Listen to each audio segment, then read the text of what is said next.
Hello, hello, j'espère que vous allez bien. Moi, c'est Chloé, bienvenue sur ma chaîne.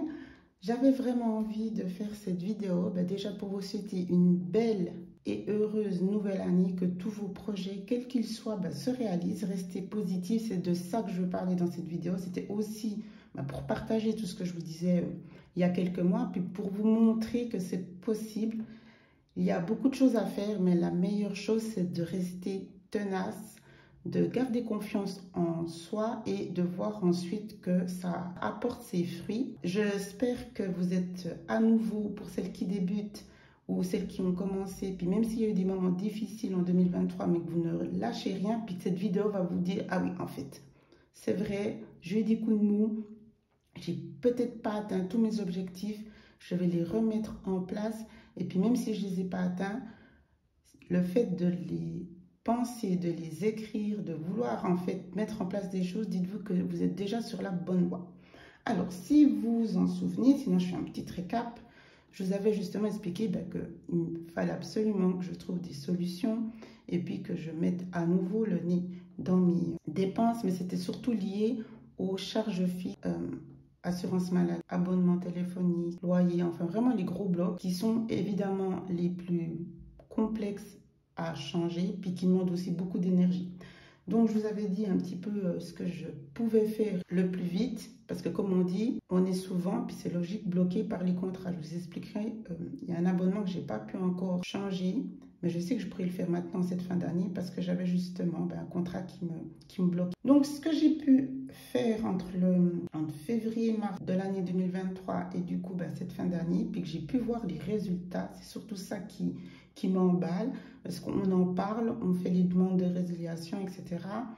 J'ai beaucoup fait des recherches pour les assurances maladie, parce que je suppose que dans beaucoup de pays, on a eu des grosses, vous avez eu des grosses augmentations, donc c'était vraiment chaud, sans parler du reste.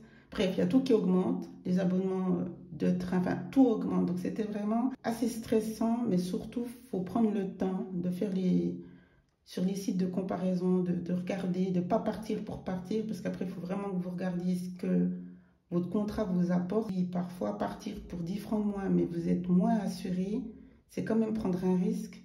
Si une fois, il se passe quelque chose, il faut vraiment bien prendre le temps et se dire, si ce n'est pas cette année, ça sera l'année prochaine, où j'essaye de diminuer une autre facture, un autre abonnement. Alors, pour moi, c'était, comme je vous l'ai dit, les abonnements de...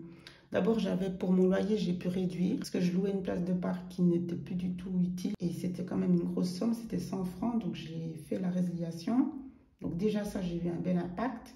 Après, il y a eu les assurances maladie, je devais attendre novembre pour voir un petit peu ce qui se passe. Et là, j'ai aussi une belle surprise. Il y a eu l'abonnement téléphonique là-bas. J'ai pas pu tout changer comme je voulais, comme je vous l'ai dit avant, mais j'ai pu changer. J'ai arrêté l'abonnement télé. Toutes les émissions, toutes les séries, on est sur Netflix, puis sinon sur YouTube pour les émissions que j'appréciais avant.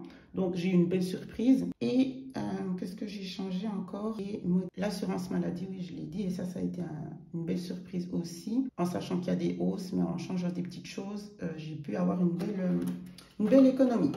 Donc, du coup, il faudra que je remplisse. J'ai imprimé, du coup, pour cette nouvelle année, l'agenda. Et ce qui est aussi chouette, c'est que j'ai gardé exprès ma feuille de janvier 2023 parce que j'avais envie de voir encore les chiffres. Et c'est vrai que j'ai pu faire sur les assurances maladie des belles réductions qui m'ont permis, je l'ai noté ici pour bien m'en souvenir, de faire des économies pour 289 francs. Par rapport à ma situation, c'est énorme.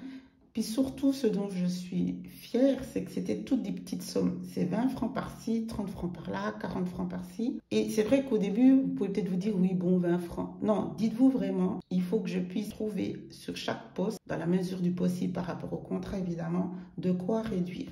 Et c'est ces petits montants qui vont faire un gros montant. Les petits fleuves font les grandes rivières, etc. Et c'est ça que vous devez vous dire. Et même si ça ne se voit pas tout de suite, effectivement, parce que si vous le faites en transition dans l'année, vous n'allez pas voir le changement forcément. Il y a des factures qui continuent d'arriver, évidemment. Mais là, tout d'un coup, quand tout se met en place, tous les contrats sont finis, vous recevez les nouvelles factures avec les diminutions. Et là, vous dites, ah ouais, quand même. Donc, pour moi, franchement, je suis trop contente. 289, c'est énorme. Et il y a encore pour cette année, j'allais dire la nouvelle année, on y est, un changement qui va être un déménagement. Je pense que c'est comme pour tout le monde, le poste du loyer. du logement est plus conséquent et tout dépend de nos situations. Hashtag maman solo, on n'a pas forcément le choix. Tout de suite, on prend ce qu'on a quand on est en séparation. C'est pas toujours simple et ce qui compte, c'est d'avoir un logement. Mais là, justement, ce logement me coûte tout de même cher et toute cette situation, séparation, déménagement, nouvelle vie, c'est énormément de stress, de fatigue. Il y a plein d'autres choses à gérer en même temps. Et déménager, c'est un gros stress. Ça fait partie du top 3, j'avais lu ça, mais il y a, je ne vais pas dire 20 ans, mais si, même plus. Et c'est vrai que je partage toujours ça à mes amis parce qu'on ne s'en rend pas compte. C'était dans un journal très sérieux, à l'époque on lisait encore les journaux. Il disait que il y a le top 3 des facteurs de stress, de gros stress et de, je dirais tristesse, non, mais vraiment de gros stress qui peuvent amener vraiment à des situations ensuite de soit burn-out ou de dépression ou autre, mais en tout cas de gros stress. Le premier, c'est le deuil. Enfin, le décès, donc le deuil. Le deuxième, c'est tout ce qui est divorce, séparation. Et le troisième, c'est le déménagement. Alors, c'était un article que je vous dis, je l'ai lu, j'avais peut-être 15-16 ans, donc c'est pour vous dire. Hein. Je ne sais pas si aujourd'hui, c'est toujours d'actualité, mais pour moi, je considère que oui. Et si on a vécu tout ça, puis parfois, malheureusement, un petit peu tout en même temps, on sait que ça amène une intense fatigue, mélange de stress, de fatigue émotionnelle aussi, bref, c'est pas rien. Donc tout ça pour vous dire que je n'avais ni l'énergie, la volonté, l'énergie en fait, de me dire à peine, entre guillemets, arrivé, il faut redéménager. Là, ça va faire quand même plusieurs années, 3 ans.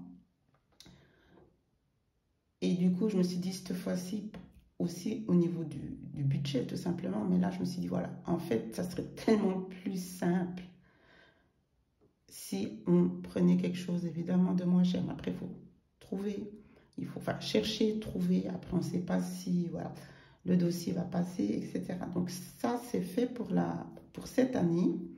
Donc, évidemment, je vous en reparlerai. Il y aura aussi pas mal d'articles du coup sur le site, sur mon blog par rapport à tout ça. Et là, j'ai aussi pu travailler là-dessus en me disant, ok, mais un déménagement, c'est un gros coût. Et ça va être un gros coup. Et là, je me suis dit, c'était aussi l'idée de me dire, voilà, tu gardes une certaine épargne pour cela. Et l'économie que tu vas faire entre ce loyer puis le nouveau va te permettre de renflouer. D'ailleurs, je pense que je me suis noté ici, remettre à niveau le compte épargne. C'est pour le mois, hein, cette feuille. Mais c'est vrai que j'ai un peu noté ici, c'est un début d'année. Et j'avais besoin de le noter. Comme je vous le dis, le fait de le noter, après, je vais le répéter sur tous les mois. Mais c'était donc rester ferme, épargner toujours. Hein, ça je l'ai mis depuis que j'ai fait le système des enveloppes. Là, j'ai mis vacances, mais ça sera plus dans le projet pour cette année. Hein. Et remettre à niveau le compte épargne parce qu'évidemment, il va être bien vite, je pense, avec ce déménagement. Donc, c'est vraiment le... Mais c'est un mal pour un bien parce que je sais l'économie que je vais faire. Donc, je projette déjà, je suis assurée que je vais pouvoir renflouer ce compte. Ça prendra le temps que ça prend, mais c'est pas je déménage pour 100 francs de moins. Vous voyez, c'est parce que vu le coût du déménagement, c'était aussi tout ça qui me stressait. Au-delà que bon c'est jamais très super plaisant de déménager, mais c'était surtout de me dire il faut vraiment que l'économie soit assez conséquente pour que ce que tu vas dépenser sur ton épargne, parce que ça fait mal, va vite être renfloué. Et la qualité de vie pour tout le monde aussi. Donc ça, c'est la bonne nouvelle. Ça fait 2 bonnes nouvelles. Franchement, j'ai fini l'année. J'avais encore pas le contrat signé pour le nouvel appartement, mais j'étais déjà victorieuse. Je me suis auto-félicitée et je vous dis, hein, soyez bienveillante avec vous-même. Et si c'est 10 francs que vous mettez par mois, tous les mois, à la fin de l'année, vous fêtez ça. C'est comme ça que vous allez ensuite voir que vous êtes capable de mettre 20 ou 50. Et c'est ça qui est important. Mieux vaut commencer petit et ne pas repiocher sur le compte. Et c'est pour ça que c'est important de connaître son avoir disponible pour justement pouvoir ensuite soit mettre de côté, soit régler ses dettes. Mais c'est important de le connaître, de le calculer correctement et de vivre avec ce montant-là et de ne pas projeter. Là, on ne peut pas être dans la projection. Je vous dis toujours, quand on fait sa feuille de budget mensuel, son montant disponible, son reste à vivre, il est essentiel, il est primordial et on ne peut pas tricher là-dessus. Donc du coup, en sachant que cette fin d'année, c'est l'année des grosses factures annuelles, comme pour tout le monde, c'est un de mes objectifs, mais que je ne pouvais pas me permettre encore. c'est de mettre le montant, parce qu'évidemment je l'ai calculé sur la feuille qui est dans le budget planner, c'est mettre ce montant de côté. Et comme ça, chaque année, je ne prends pas sur les dépenses des charges fixes, parce que là, les factures annuelles ont été mises dans les charges fixes. Et c'était chaud, mais la preuve, c'est que grâce à cette économie de charges fixes, j'ai pu englober, en gros, presque les 300 francs de factures. Ça m'a un peu fait ça. Mais du coup, mon avoir disponible n'a pas été réduit. J'ai même pu rajouter de l'argent de poche à mes loulous. Ces derniers temps, c'était un petit peu chaud, ils le comprenaient. Et là, du coup, j'ai vraiment pu retirer leur argent de poche. Donc, rien que ça, c'est des preuves d'un ça va aller. Ou ça va tout court, là, actuellement. Mais je veux dire, c'est la preuve que tout ça, ça va aller dans quelque chose de plus léger, de plus positif.